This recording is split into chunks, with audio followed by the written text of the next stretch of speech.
প্রধানমন্ত্রী শেখ হাসিনার অধীনে বিএনপি জাতীয় নির্বাচনে যাবে না বলে জানিয়েছেন দলের স্থায়ী কমিটির সদস্য গয়েশ্বরচন্দ্র রায়।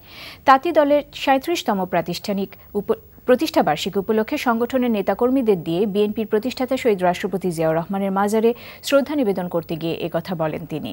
বিএনপি চেয়ারপারসনকে ছাড়া কোনো নির্বাচন হবে না বলেও এমন মন্তব্য করেন তিনি। বেগম খালেদা জিয়ার বিরুদ্ধে চলমান মামলা বিএনপিকে চাপে রাখার কৌশল মন্তব্য করে গয়েশ্বরচন্দ্র রায় বলেন, বিএনপি তা রাজনৈতিকভাবে মোকাবেলা করবে। নির্বাচনকালীন সরকার ব্যবস্থা নিয়ে বিএনপির প্রস্তাব কী হবে তা দলীয় ফোরামে আলোচনা করে নির্ধারণ করা হবে বলে জানান তিনি। আমাদের দেশে তাঁত শিল্পের একটা ঐতিহ্য আছে। একসময়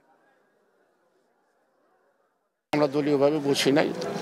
দলের মধ্যে নানা রঙের লোক আছে, নানা বর্ণের লোক আছে, নানা মতের লোক আছে। কে কি ভাবছে সেটা আমরা জানি না। পত্রিকার ভাষা যেটা আসছে সেটা নিয়ে আমি কোনো মন্তব্য করব না। আমরা দলীয়ভাবে সিদ্ধান্ত নিব। শেখ হাসিনার অধীনে যদি নির্বাচনে যাব তাহলে 14 সালে নির্বাচনে যেতে পারতাম, তাহলে আবার 5 বছর পরে যাবো।